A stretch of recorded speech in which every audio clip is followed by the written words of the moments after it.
Vyrah, reporting for duty. Another time together. Let me just check out if everything.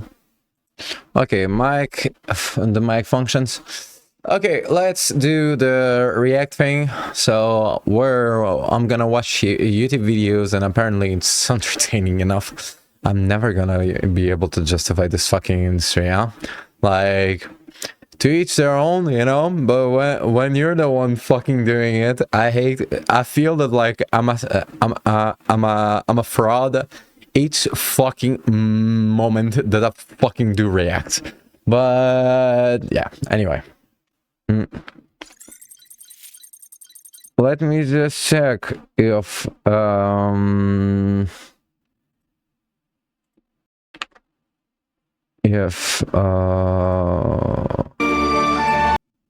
sound functions.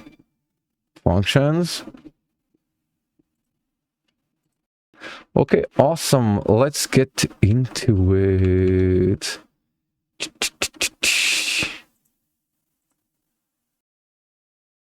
All right.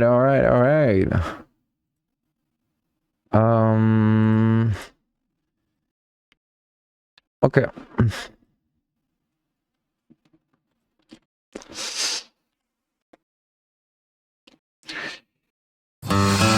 Okay, so Blizzard dropped a new well, basically like a housing pack, and they did the promotion, they did a video promotion. Let's check it out. Let's see how they promoted and if it's good.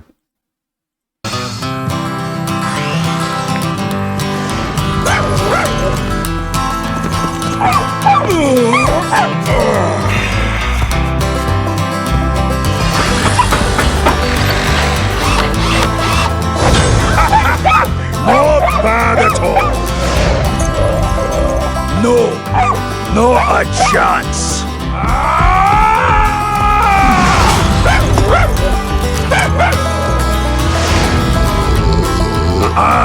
Nope. Off with you. Top-notch craftsmanship guaranteed.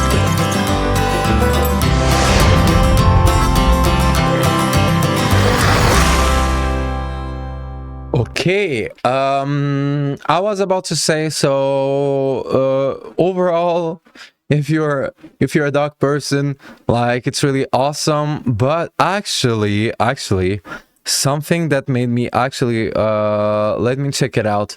Apparently it supports fucking how it's called, it supports cause. Oh my fucking god. Give me just 1 second.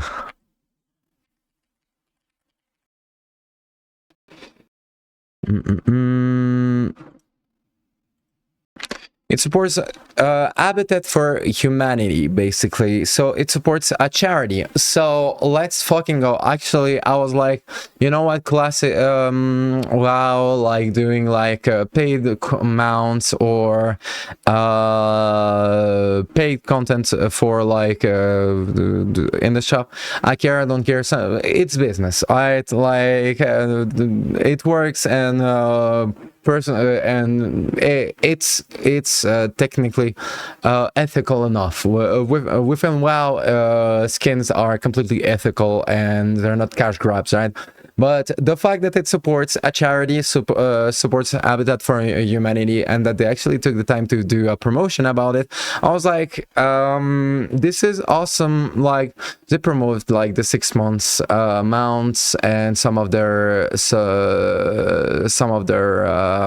cosmetics, right? But the fact that it supports a charity, fucking hell yeah. Fucking buy it and let's fucking go. So yeah, good on you, Blizzard. Fucking like really fucking good on you.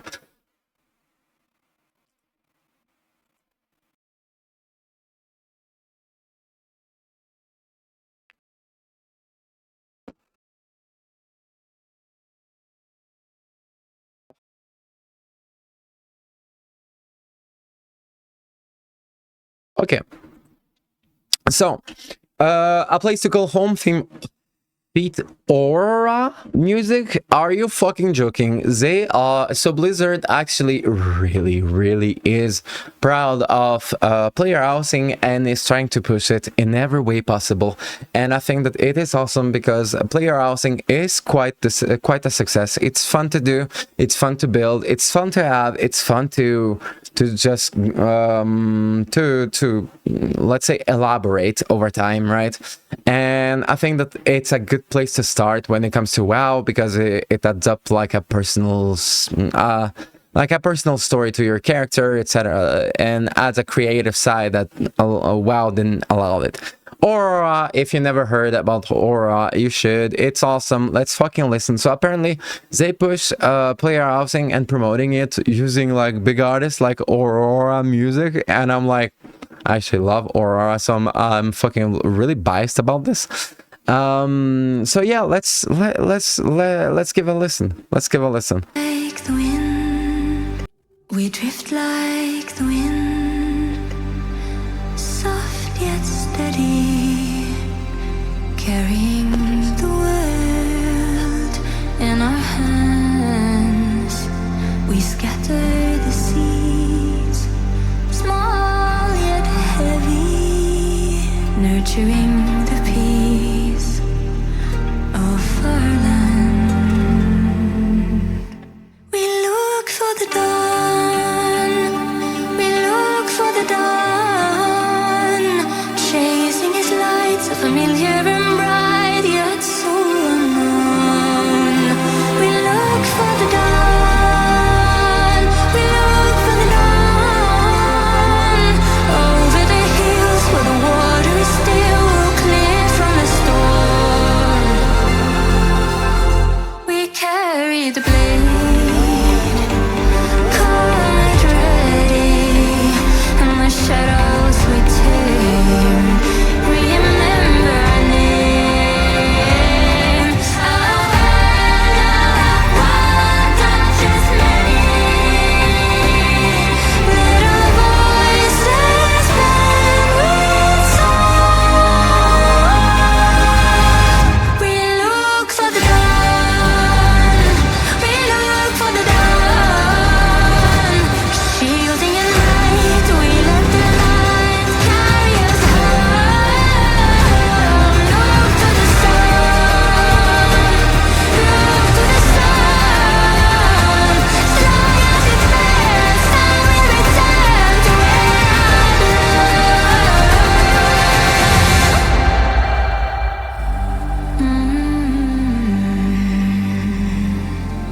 A place to call home.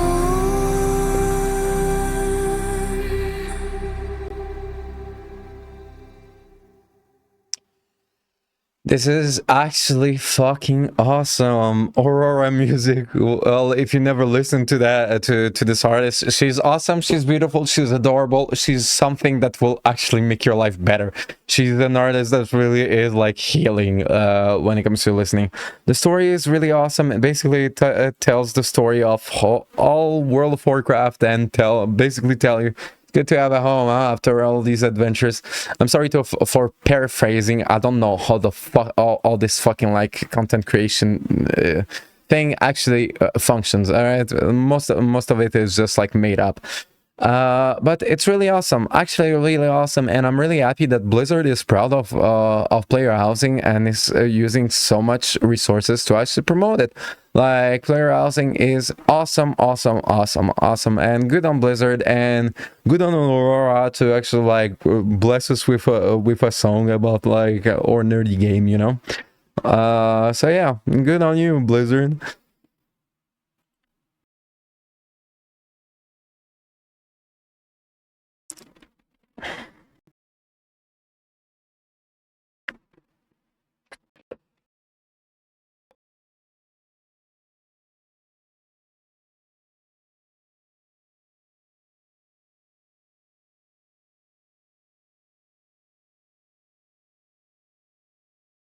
Okay, I've heard of Kojima. Kojima is a director, basically like he made games, right? One of the most known in Japan and in the world if you are into this type of gaming, because like if you're not into this type of gaming you could have completely missed out. But basically this man is a prodigy of just like an artistic prodigy when it comes to video games, and he does interviews and he's actually a good fellow. So which means that like basically he is just basically like someone fun to be around, and that explains his creative process to actually like how does he do the magic, right? So I found this interview called "The Best Creative Advice I've Ever Heard" from Kojima. So as someone that love art, I'm actually really curious to know what Kojima has to say about like what is his creative advice. So let's check this out. How can I become a better game designer, a better artist, musician, creator? Yeah, Kojima is a game designer. That's the term that I forgot. How can I become a better game designer, a better artist, musician, creator? That was the question that Hideo Kojima was asked in 2008 in an Apple store in San Francisco. It was kind of a throwaway question, the kind I'm sure creators get all the time, and Kojima could have responded with a generic answer like practice daily or master the right software. And coming from him, that still would have meant something. But instead, he paused, took a moment to think about it, and what he said still resonates with me to this day. This is the best advice on creativity that I've ever heard. I'm happy that the creator is so respectful of Hideo Kojima, and the way he is so poetic about what he heard makes me really excited to fucking know what the fuck he heard. So I mean, what the fuck Hideo Kojima actually said as a response. 2008, Kojima was promoting his mobile game that had just come out. And he was doing that as a part of the Game Developers Conference, which I happened to have been attending because I just graduated and I was trying to get into the industry. As a part of his promotions, he was going to Apple stores where people could play the game, and then there was a question and answer. And so me and some other people walked over there just to see Kojima in person. So I didn't really have any expectations. I just wanted to see Kojima, you know? I loved Metal Gear Solid, obviously growing up, and he's a legend then, he's a legend now, and I thought it'd be cool to just go see him and we could just... Small world, huh? Hideo Kojima in a fucking Apple store. Can you fucking believe it? Now that like so much time has passed and he has such a different status within like the gaming industry. Just walk down the street. So we did. I honestly don't remember anything from that entire day at GDC really. But I do remember someone standing up and asking Kojima, how can I become a game designer? And I remember even feeling then that it was such a low-hanging question, you know, like no offense to the questioner. I mean, I guess, you know, you're asking an awesome game designer, how do I do what you do? So it makes sense. But then Kojima took this long pause and contemplated the question and then started speaking, and I could tell how long his answer was because he's speaking Japanese, and I'm like, what is he saying? And his answer to the question, how do I become a good game designer, was to live life, to go out and get experiences, to travel, go to new places and meet new people. Okay, let's read it. Okay, it's exact. Okay. So his advice, what he wrote is live to become a good game creator. I'd say good artist, right? Live life, go out and get experiences, travel, go to new places, meet new people, fall in love and have your heart broken. This is so adorable. Try new things and fail. Try different foods. Try different activities. This is everything is quite legit. I actually quite vibe with this answer. This answer is actually quite beautiful. Fall in love and have your heart broken. Try new things and fail. Try different foods and try different activities, because you have to live life to be able to create art and put it into what you do. It just came out of left field, I think. It's also just, I think, the right answer for doing things the right way. It still comes up in my mind when I think about things, because really what he's saying is like those kind of true artists of the past, it's living a life and putting genuine things into what you do. When we ask questions like that, how do I do this? How do I become a game designer? How do I get this job? You kind of inadvertently are expecting like step 1, 2, 3, 4, go to this place, do this thing, check this box, people give you this thing. And that's not really what it is when it comes to the creative field. And nowadays with AI and a lot of generative things, I think this message is even more important to kind of emphasize. In really what he's saying is be yourself, put authenticity in what you're doing, and the only way to be authentic is to have experiences yourself. Put what you feel is true or what you've experienced into what you do, and that's how you make something that only you can make. So I wanted to share this advice with you since it made an impact on me, and I wanted to give you these 3 ways on how you can become a better creator yourself. First thing is figure out what you actually like. Most people kind of skip this step and they just think, what should I do? Tell me what to do. This is actually quite legit. When it comes to one, I'll give you another argument when it comes to creation and being artistic, is that like once you're set onto doing this artistic thing and this artistic project that you want to, it will be your life for quite a long while. And so you need to be ready to understand that like if you don't like it and you didn't took the time to think about it too much, you will discover halfway through your artistic journey that this is not what you meant or what you were thinking about when you were actually like dreaming about being an artist. And basically this is kind of like the thing that it's not the same argument, but it follows the same logic and it has the same consequences. If you do not understand what you like, what you really like, you will end up in a situation where you will do what you promised yourself, what you actually like wanted to strive for, and middle of the way or like random moment you will tell yourself, fuck, this is actually not what I don't want to fucking do that for 3 more weeks. I cannot fucking like I do not want to fucking spend a decade fucking doing that. I don't want to fucking spend the next 3 years thinking about the same fucking idea. And this is kind of like the other side of to kind of confirm that like what he said is absolutely true. You need to fucking know, because like, or else you'll be stuck in your project telling yourself, oh yeah, that's why, oh my fucking god, I'm in this for at least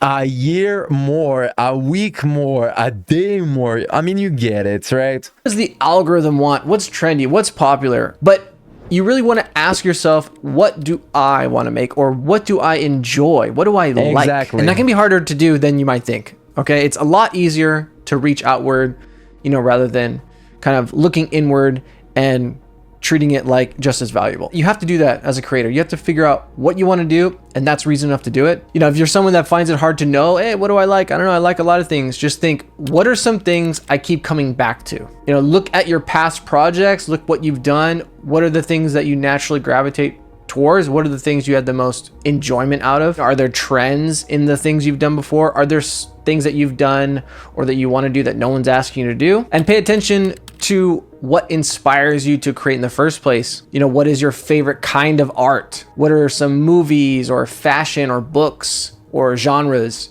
that resonate the most with you, that you're the most interested in or passionate about, or kind of make you feel motivated to make things yourself? And then ask yourself why you like things. Is it the mood or the tone? Is it the genre or the characters? Is it the vibe? Is it the message? What is it about the things that you like so much that make you like it?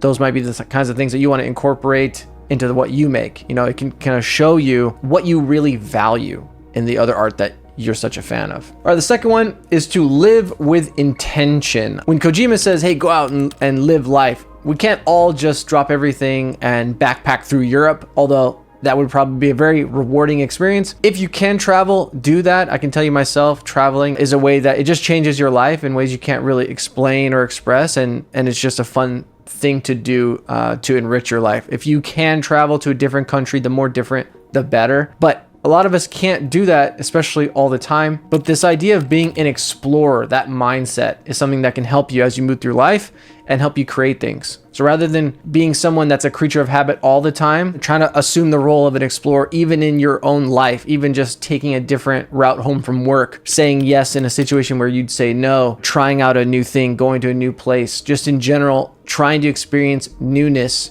and not having walls up, being open essentially, and trying out life. And while you do that, observe like an artist. Take note of things. You know, you pay attention not only to colors, but details or emotions or how people dress, how they speak, why they might be feeling that.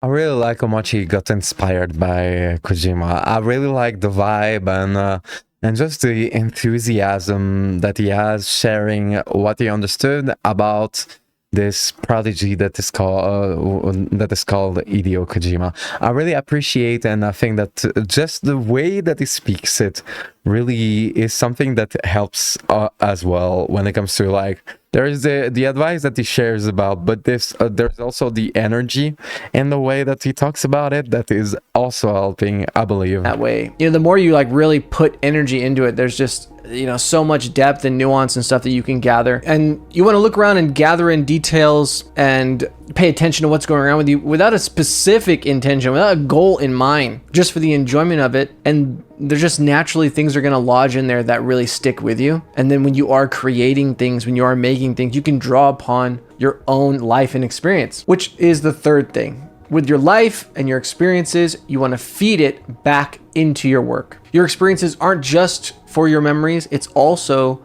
your creative fuel and what you can draw upon when you need to fill in the gaps, when you need details, when you need nuance, when you need truth. Use your own references. You know, if you're someone that can travel, you take lots of photos. Maybe you have a journal with diary entries. Maybe you have personal photos. Maybe you have personal experiences. You can put that stuff as visual reference or storytelling reference or experiences, or, you know, if you're someone making music, you can draw upon an emotion. There's a lot of ways you can put your own experience as your own reference. I take photo references of myself for a lot of my projects. And that's a way, again, to make it genuinely you and to kind of make this conduit between you and what you make a lot smoother, a lot straighter, instead of pulling from somewhere else. Obviously use references from everywhere, but don't forget to use your own or yourself. You also want to... This is a beautiful advice. Don't forget yourself and express yourself. Do not express someone else. I understand what I'm saying, but like the way that he said it is really so honest and so genuine, and actually like just like supportive. I really love the way he just like explains like the way he storytells this advice, you know, kind of strive to translate emotions. That's another thing that we can forget or overlook, but drawing upon a real emotion or being specific with an emotion that you're trying to evoke while you're making something could be the spark of an idea, could be the end goal of your project, that you want to communicate emotion or you want to recreate an emotion that you've had. That's the most common thing that artists are doing. You know, that something happened and maybe it's a bizarre thing or made you feel a very unique emotion you haven't felt before and you want to try and recreate that. Whatever it is, just be in tune with the way things make you feel, and that's how you can make other people feel things also. And the emotional component of art is something that I don't think should be overlooked. And again, it's a part of a good exercise of looking back and taking note of how you feel as you move through life. And ultimately, the goal here is to be authentic. You know, AI can emulate styles. It can reproduce things super fast. That's what it's great at doing. But it can't live your life, and it can't bring those experiences into your work. AI can't be genuine. You know, it's not how it's made. It takes in work that's been done and, you know, combines it in unique ways and makes something from it. The more that you pull in your own personal experiences and thoughts and opinions on what something should be, what it should look like, and why, the more unique and one of a kind the thing is that you make, rather than something that's derivative. So when you're creating something, strive to be yourself, no matter what. Art I think that like the way that he just insists on the fact that you should not lose your identity because you are inspired or driven by people that you look up to is something really important and really true, that you should not lose yourself because you look up to someone else. And I think that that the way he actually explains it is actually really full of love and care for people that actually he wants to share this lesson. And I think that like it's really beautiful. Isn't just about copying reality. It's about sharing your reality. Yes, we have to learn the technical side of things. That's what enables us to actually translate thoughts and emotions into something tangible. But 15 years later, his advice still sticks in my head. How do you do something better? You live life. You pour yourself into your work. You know, you treat it like an artist would. Kojima's still out there making really awesome games, unique games that only he can. He's editing the trailers himself. I mean, I think he's still a good model for someone being creative and doing things their own way. So if you're feeling stuck and you don't know what to make next, stop looking everywhere else for the perfect formula and try looking inward. If you don't have anything to say yet, that's okay. Give yourself permission to go out and just have some experiences, live life, and enjoy yourself, and something important will come. Yeah, and I believe that like it's just the idea that like you need to put yourself in a mindset that you want to create something, but you don't know yet what. And so there is this idea that for now you still it's a process that is ongoing in the background of your life, and that someday somehow you will find what you want to express, what you want to create. But what's important is to have this process of desiring to create something for it to be able to happen in a certain way. And I think that like the way he explains it differently. I think that like there is more, it's even there's more to say to that actually make me completely agree and support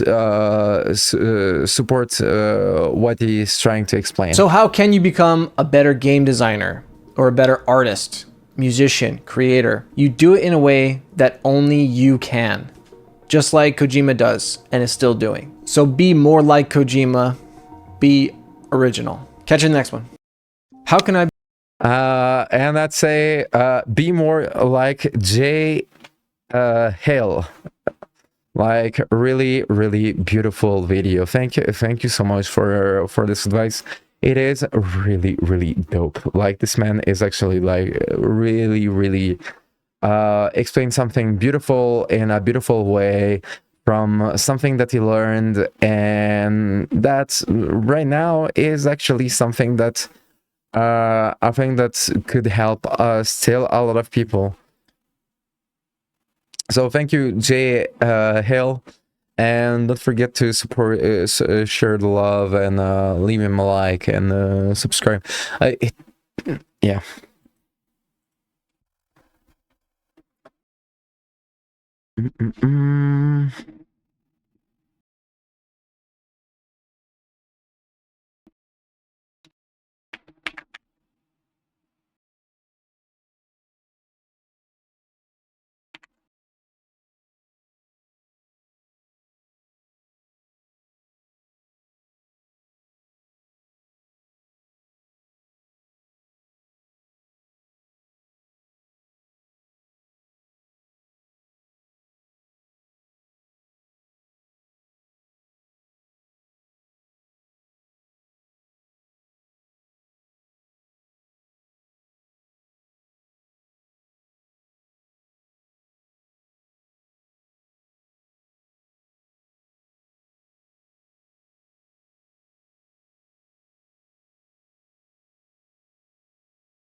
Mm-mm-mm.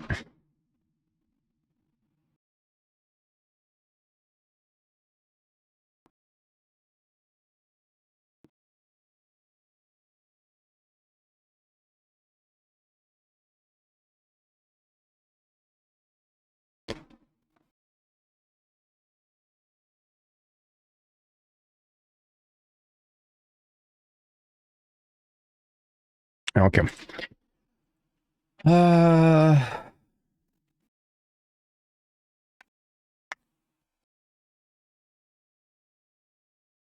Okay, Burning Crusade. You remember the cutscene? No, everyone remembers the cutscene.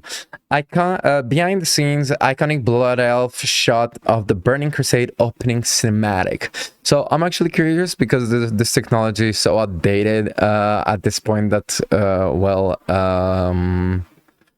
I'm actually curious how they rendered that back in the day in such a powerful way. So let's check this out. Carpenter, and I am the creative. Hey, I'm Nick Carpenter, and I am the creative director for Blizzard Cinematics. And today we're going to be taking a look at the two new player races, the Draenei and Blood Elf. And we're going to be taking an inside look at the Blood Elf shot and pretty much breaking it down and give you guys an inside look.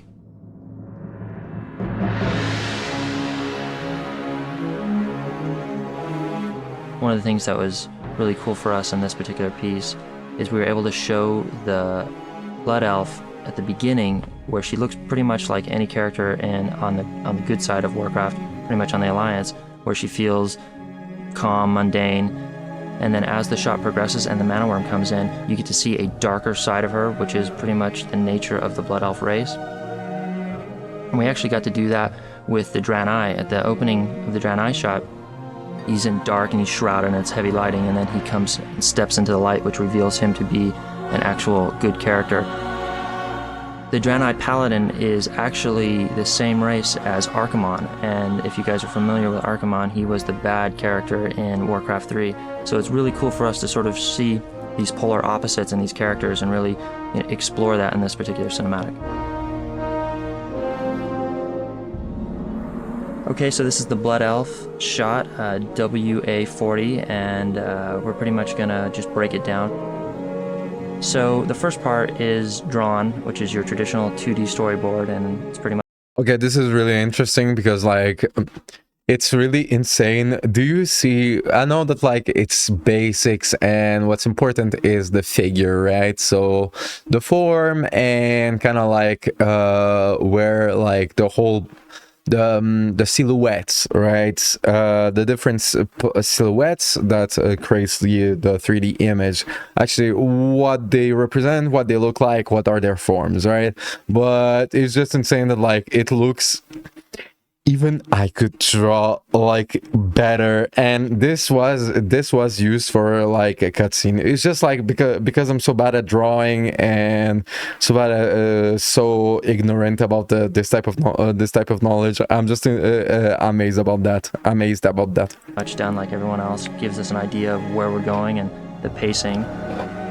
And from there we go out and film live action reference for the animators, so they can get a basic understanding of motion and timing and pacing. And from there we go into what's called a 3D animatic, which is sort of a blend between 3D and 2D in terms of storytelling, and it basically gives us a physical world representation of exactly what we're going to be seeing in the shot. And once we have that, it's pretty much laid out, and then we go straight into first pass animation. And first pass is usually just a quick stab at exactly what we're seeing in the live action reference. And then from there we just keep polishing it until the shot is final.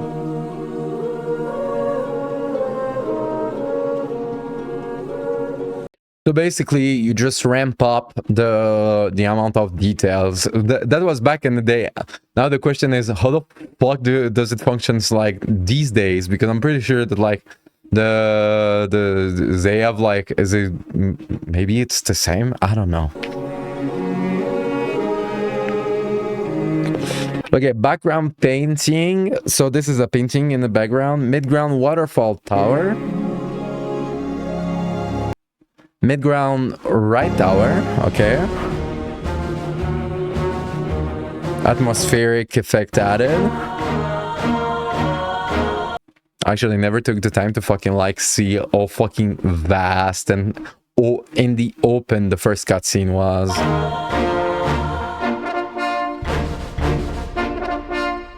Specularity added, air added, mana worm, effect on atmosphere, and the final route. Okay.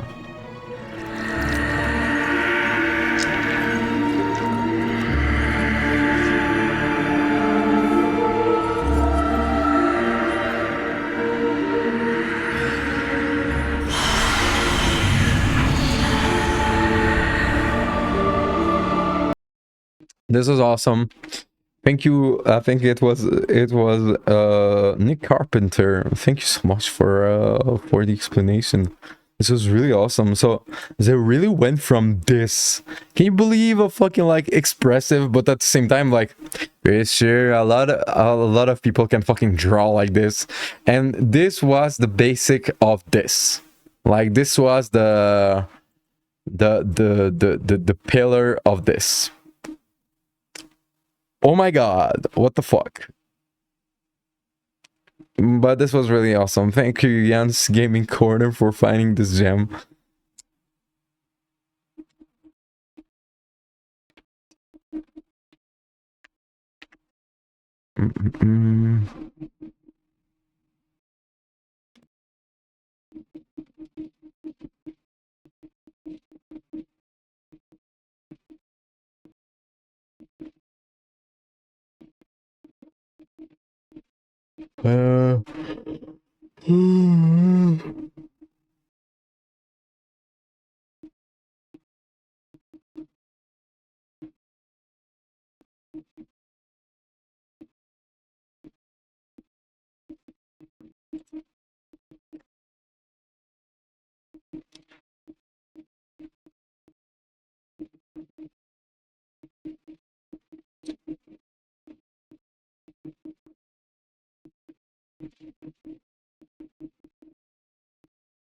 Where the fuck?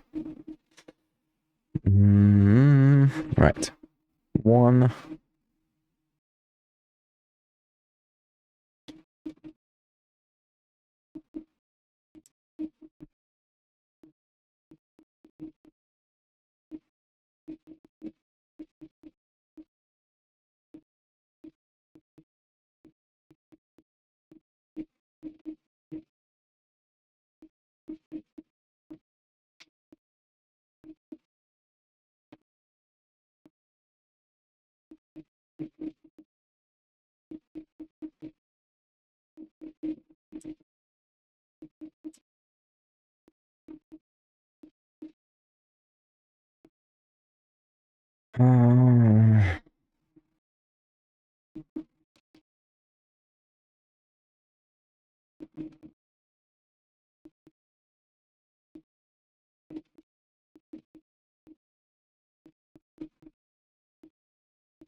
Oh my fucking god, give me one thing. Oh, fine.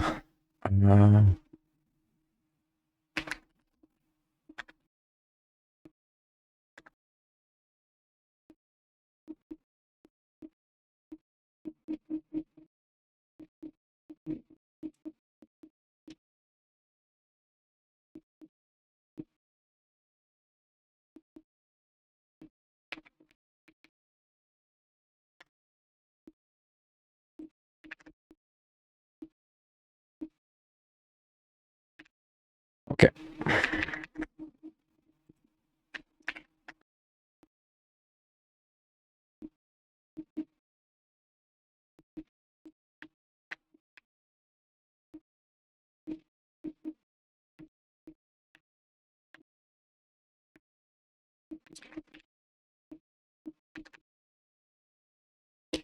Okay.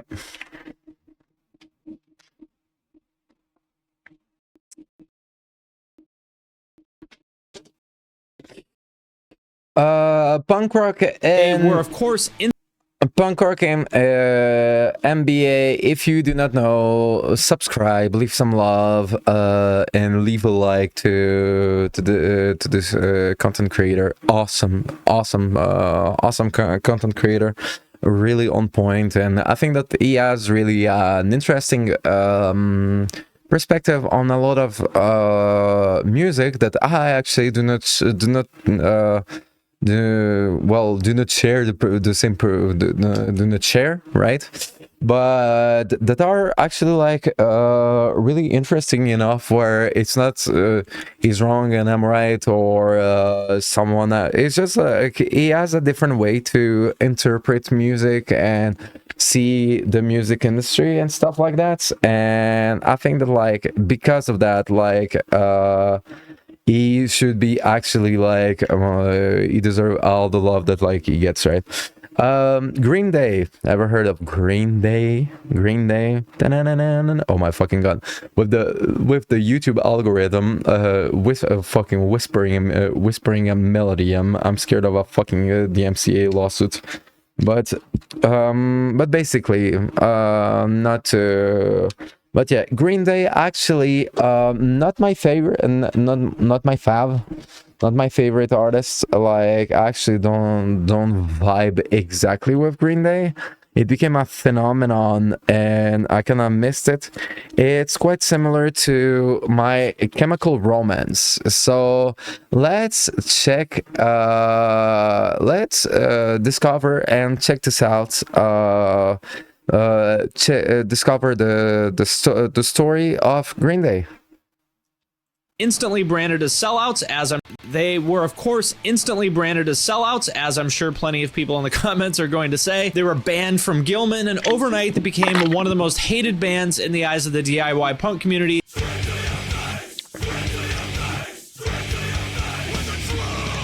What's up, everybody? I'm Finn McKenty. This is the Punk Rock MBA. Welcome back to my How They Got So Big series, where I deconstruct important bands and do my best to figure out how they got to where they are. In this episode, I'm going to talk about a band that's very near and dear to me, and that band is Green Day. Back in 1993 or so, my friend Kevin showed up to school with a tape by a brand new pop punk band in his Walkman. The name of the band was Green Day, and the album was called Kerplunk. And I'd seen them play shows with other bands I liked, like Operation Ivy and Crimp Shrine. I grew up in Seattle, and I only went to, I think, 2 shows at Gilman, but that 90s Bay Area Gilman scene was also home to the bands that I was just absolutely obsessed with, like Spaz, Capitalist Casualties, Dystopia, Man is the Bastard. And although Green Day couldn't possibly be more different in terms of their sound, the bands I just talked about would be like grindcore or power violence bands. They were part of the same community, and I personally was really excited to see one of the Gilman bands blow up and put that scene on the map. So how did they go from playing basement punk shows to selling tens of millions of albums, packing arenas all over the world, and inspiring thousands of kids to start their own band? I'll do my best to answer that question in this video, so let's get into it. Key factor number 1, the DIY punk scene. As I said in the intro, Green Day's roots are in the DIY punk scene, specifically in the early 90s scene that revolved around a legendary venue in Berkeley, California, right outside San Francisco, called 924 Gilman Street. Now, I'm not going to try to tell the whole story of Gilman here, because that's a whole other video in itself, and other people can do a much better job than I can, but I really can't say enough about how vibrant and special this scene was back then, and how important it was to Green Day's career. Basically, Gilman was kind of like the West Coast CBGB, and the period where Green Day came up was like the years when Blondie and the Ramones were coming up in 70s New York City. There was just this explosion of creative energy around Gilman back then, and Green Day was right there in the heart of it. Again, I'm not going to try to document all of this. I'm not going to try to list all of the bands that are part of the scene, because there's just way too many of them, but a couple of my personal favorites that you may want to check out if you're not familiar with them would be Operation Ivy, J Church, Tilt, Iconochrist, and last but definitely not least, Sticky. But getting back to the point of this video, basically what it comes down to is they were in the right place at exactly the right time. There was this incredibly vibrant scene happening right in their backyard. They jumped into it, and this, in my opinion, was the spark that ignited the rest of their career for 2 reasons. First, and most obviously, this scene was an existing ecosystem that essentially solved the 2 biggest problems challenges that most new bands face, namely audience and distribution for their music. There was a whole network of venues like Gilman and the Cattle Club, labels like Lookout, Honey Bear, and a personal favorite of mine, Asian Man Records. This is really cool. So basically it was some public space, not public space, but like a scene, right? Where like both producers, entertainers, and fans were actually really close to each other, and it was like kind of like this it was like it wasn't it was really underground. So this is actually really a cool place. What the fuck? Zines like Maximum Rock and Roll and Comet Bus, and tons of people who would go to essentially any DIY show to support whatever band was playing. And to be clear, I'm not taking anything away from them. Yes, they were in the right place at the right time, but like I said in my Fall Out Boy video, that only takes you so far. It is on you to make the most of it, and that is what they did. They played with everybody, including some really odd lineups with hardcore bands like Blast and Shelter, and a lot of more or less crust punk bands like Destroy, Filth, Neurosis, Blast, and I actually like what so luck is what happens when preparation meets opportunity.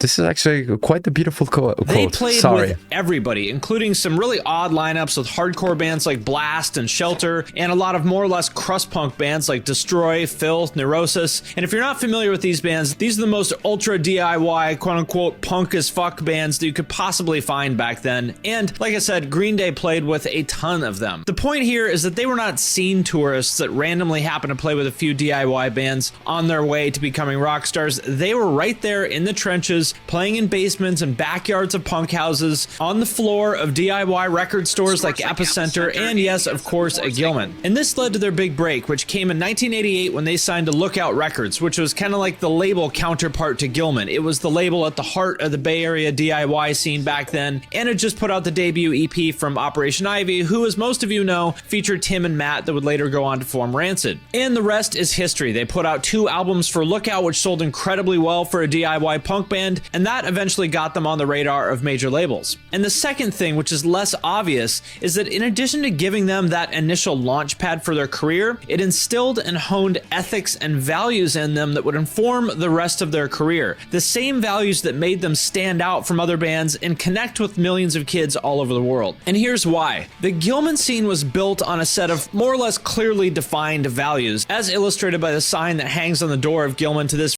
Okay, so what are the values? No racism, no sexism, no homophobia, no alcohol, no drugs. Okay, this is cool actually. No fighting, no stage diving. This is actually cool values.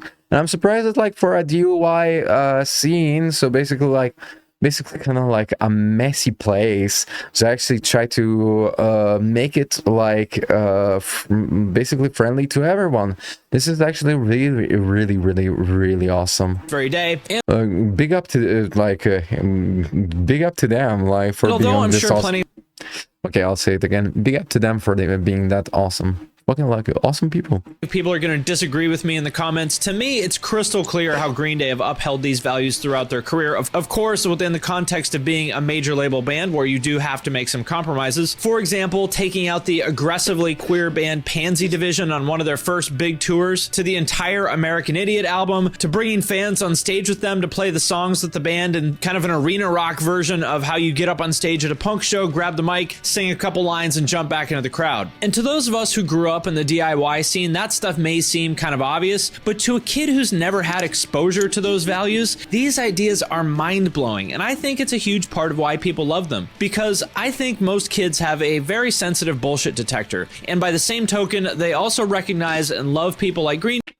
Yeah, this is true, and this is also like it's a double-edged sword where like the bullshit detector that he talks about is also something that like you can the same people have like this thing where like you see when someone is genuine, honest, and trying his best. And this is something that like a lot of people do not understand, like as consumers, as fans, as like people that just enjoy trying to find the artists that will actually like move us, like make us feel something.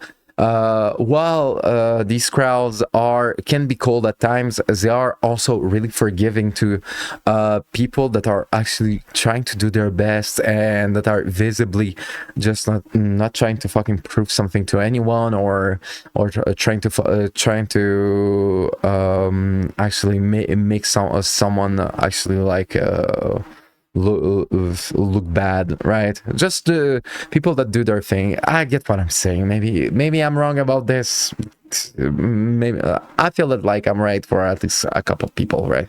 They keep it real, don't play the rockstar bullshit, and actually believe in and support a community. And key factor number 2 is that they sold out. Or did they? So look, given that the topic of this video is how did Green Day get so big, clearly part of the answer to that question is that they signed to Warner Brothers to release Dookie. It's a major label with the kind of resources and relationships that Lookout or any other indie label at that time just didn't have. And these days it's debatable whether you need a label at all to build a global following, but in 1994 it was a very different story. Back then it could cost well over $100,000 to record a major label quality album, and because there was no internet to speak of, you also needed the cash to print physical copies of a release, and to market it you had to buy expensive print ads, you had to get airplay on radio and MTV, and needless to say, radio and MTV were not going to give Lookout any attention. The bottom line is that it was a lot harder and more expensive to put out music back then, and signing to Warner meant that Green Day would have the resources to make a great sounding record, including over $100,000 to record Dookie, and also market that album to millions of people. And that's something that was just not going to happen on a DIY punk label. They wanted to be the biggest band in the world, and to do that, they needed to sign to a major. Now, I'm not trying to turn this video into a referendum on Green Day's punk cred, but I think that's where the conversation is going to go, so I do want to touch on it. And I can't say what was going through their heads when they considered this decision to sign.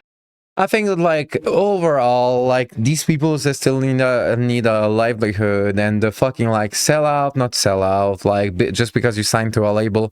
If a fan base without a label was enough, a lot of people, at least back in the day, because now with the streaming services, miracles can happen when it comes to marketing, right? But like these people, they have families, they have a dream, but their dream, it costs a lot of their peers a lot of money. And I think that the argument of selling out or not is like, let's put it this way. Their families, because they sold out, right, do not suffer from like being scared of their loved ones that actually they support in their dreams, making them actually completely broke. And I think that this is an argument that is important that people tend to forget about, like the whole selling out thing, because like this is where like the line to me is drawn, where like the family of these people, they need to eat, they need to fucking do the thing, they need to deal with usually like people that end up with drug addiction, like with emotional problems that are out of this world, and without this major without this label signature, these people they rely on fucking selling t-shirts and fucking like copies of CDs that are way not enough for their for them to actually like live a life where they are not suffering from the dream of someone from their family. I think that like, and or thinking this think about it this way, like when they sign out, the first people that are reassured and do not have to fucking care about their fucking about how they will pay tomorrow bills are the families of these people, so their children, their spouses and stuff. And I think that like the whole selling out is an argument used by people that do not understand that like this industry is still an industry, and that this job, being an entertainer, is still a job, is still a career. And the only problem is that like because it's so sparkly and shiny and with all kind of like people kind of tend to misunderstand that like it has paychecks. Like it has paychecks like every other career, and the only thing is that like the first paychecks are so fucking stupidly low that like well, you gotta allow some credit for to the people that actually choose to fucking give up on the being a fucking public charity case, and allow themselves to actually like get some freedom and allow some freedom for the people that supported them, because a lot of these artists, people tend to forget that their families are behind them. They are the fucking labels that that they sign after that will support and their travel and their expenses and their I mean, you get what I'm saying. Maybe I'm wrong about this, but I think that like the whole like signing off a label doesn't make you punk or an artist or stuff like that. I think that like it's something that like people, it's an idea that it was often misunderstood, and especially now not kind of answered the right way. It's signing for a label, it's about money, and this money before these artists they sign a label, they don't have it whatsoever. And what's good with a label is that like they get paychecks. It's not a fucking it's not $1 billion. I'm sorry for going on this trend, but it's not a fucking $1 billion that they get and they get to play with. It's paychecks, it's salaries, it's able to afford health insurance and stuff like that. Because what are you gonna tell to your health insurance if you tell them that you are in a rock band? What the fuck are you gonna how the fuck are you gonna justify that you deserve to pay less for your health insurance? I'll just give you this example because like basically when you sign to a label company, this argument, well, you have superior, and basically you can actually for example have a contract. Try to fucking take a loan if you do not sign in a label. What are you gonna say to your banker that you have a rock band and that you follow this you try to fucking become a rock star? Like, and this is the side that like people do not understand. Who gives a fuck about being a punk or not? Listen to the songs that they write. Everyone is punk enough. What's not punk is to disrespect people that actually have a livelihood, lose their health insurance, lose any hope to have a fucking loan unless they fucking have 2 jobs, and technically are accepted by their families or their close ones as basically charity cases that need help to achieve their dreams.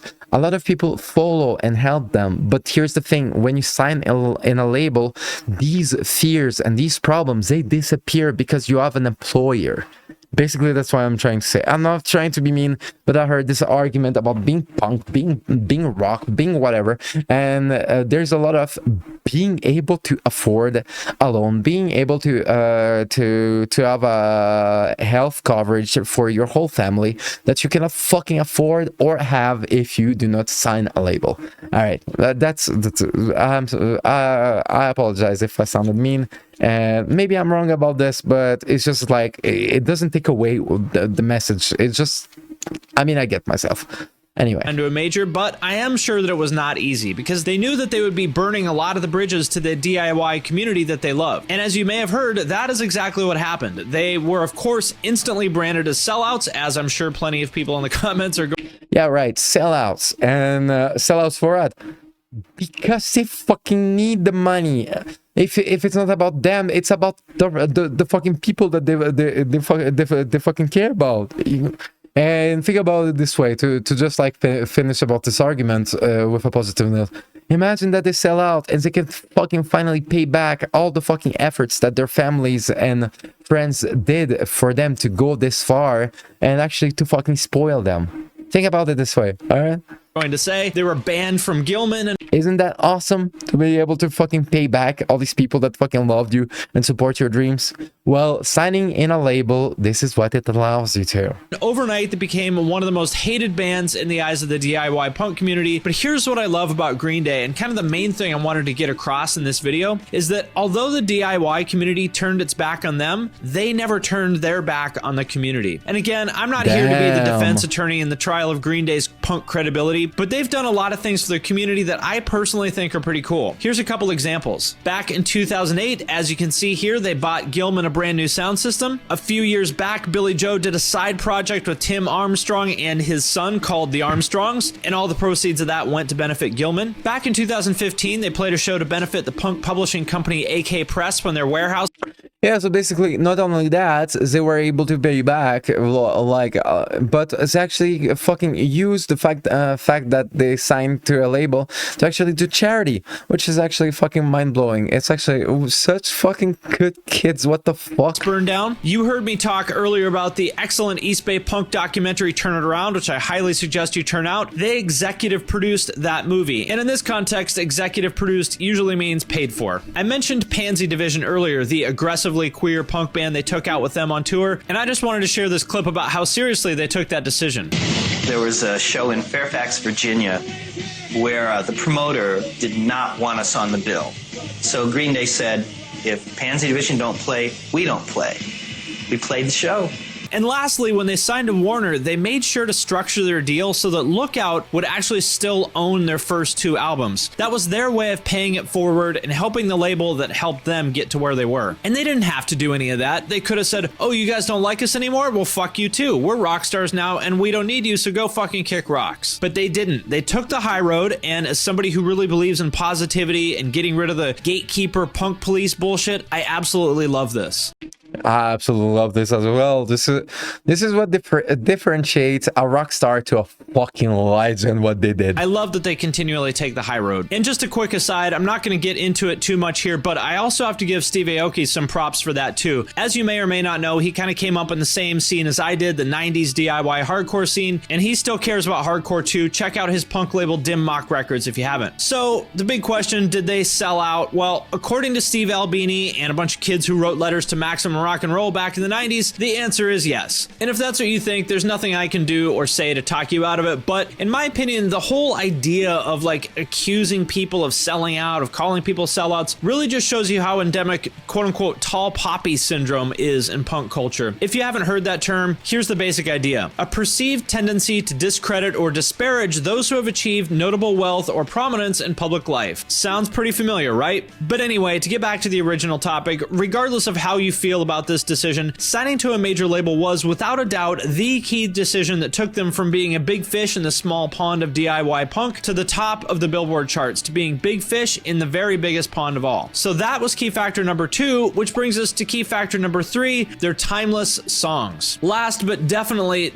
not least, the real key to Green Day's success is simple. It's their incredibly great songs, and specifically that they're not just catchy songs, but the kind of classic, timeless songs that transcend genre and trends and sound great for decades. So yes, they were fortunate to come up in that vibrant Bay Area scene, and yes, signing to a major label gave them the resources to reach a huge audience, but none of that would have been enough for them to get this big without the songs. And just to prove this out, look at the many other 90s bands who also came from the DIY scene and signed to major labels, but couldn't break out like Green Day did. Jawbox, Shudder to Think, and Jawbreaker are just a few examples of that. And the reason why the major label jump worked so well for Green Day where it didn't work for others is deceptively simple. The answer is in Green Day's hooks, their choruses, the lyrics that are as close to universally appealing as you're going to get, and that is why a major label is perfect for them, because they had the kind of material that they knew would appeal to millions of people all over the world. They just needed a platform that would help them get it out there. And I'm just absolutely blown away at the impact their songs have had, and how many people love these songs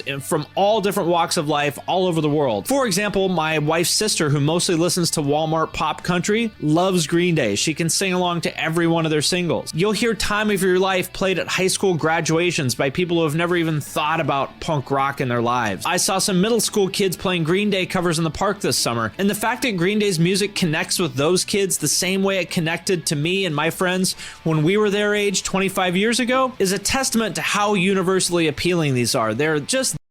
It's true. It's true that like Green Day has something that like they really created like a music that like anyone can find something to like about to like something about it. Let me rephrase it. Green Day wrote like created art that is that anyone can find something to love about them. Like anyone, for real, like anyone can find something cool about Green Day and like it. And I think that like this is there's a lot of this discussion about like being an edgy band, a dark band, like being inaccessible, you know. And I think that overall, what you just said is actually something that I believe is way more difficult than created some masterpiece that only a few can understand and enjoy. Creating something for everyone that anyone can actually like enjoy and just vibe with, you know. And yeah, like I think that like this takes a lot of a mastery, you know, to fucking be able to fucking create like a music like this, you know, art like this. That damn good that they transcend genre and time and walk of life. Look, it's hard enough to write a hit in any genre, but writing a song that touches millions of people across multiple generations, across decades, that is something only the very, very best can do, and something that honestly I'm not sure any punk band has ever done. And I could go on about this forever, but in my opinion, one of the big things is that their references weren't other punk bands. You know, they weren't trying to write songs that sounded like Isocracy and Corrupted Morals. They were trying to write songs that were like Queen or the Beatles, other bands that have written timeless songs that stayed relevant for decades. And judging by those kids covering their songs in their park, I think they pulled it off. So that is key factor number 3, they're timeless, iconic songs. So there you go. That is my 2 cents. I think like they're timeless. They're timeless. I apologize. They're timeless, iconic songs. I'd go further and say they're timeless, iconic, just art, because it takes into account the way they look, the way they act, the kind of like the energy that like they are like. It takes into account their aesthetics, for example, you know. So yeah. On how Green Day got so big. But I agree completely. And also the impact of their legacy. And like I said, I'm not trying to turn this into a debate about their punk credibility, and it's not my job to defend them, but my personal opinion, which this is my video, so I get to say what my opinion is. My personal opinion is that it's really fucking cool to see a band that came from that same like DIY punk community that meant so much to me when I was a kid become literally one of the biggest bands of all time. It's kind of the same thing I talked about in my Fall Out Boy video. Those guys came up in the 90s vegan straight edge scene just like I did, and it's been incredibly cool to see them also get to the level they have and shine a little bit of a light on the scene that we came up in. As far as the whole selling out thing goes, well, you can have your own opinion on it, but to me, like, what's better? Being true and reaching an audience of, you know, a couple thousand people, or making a few compromises and reaching millions and millions of people, many of which are going to get inspired to start their own bands and then maybe dig a little bit deeper into DIY culture and get into punk? Well, yeah, especially like the compromises that they actually choose to do are actually invisible. Like I actually don't really see the sellout, and then you actually see a complete change in the band, you know. Like I think that like the compromises that he talks about were actually well thought out and did not hurt the band in any way. Yeah, so yeah, glory to Green Day. I don't know, again, it's up to you to decide, but I personally am glad they did things the way that they did. Alright guys, that's all I have for now. If you found this video interesting or entertaining or informative or any of that stuff, please subscribe to the channel, like the video, leave a comment, share. Yeah, yeah. If you don't forget to support punk rock NBA, share the love, and yeah. Thank you so much for this video. It was actually really awesome. Like, I didn't know this much about Green Day. So yeah.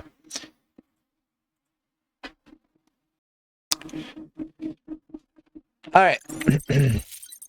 And this is pretty much it for the React stream. It was awesome. So yeah, I'll see you another time, and as always, be toxic.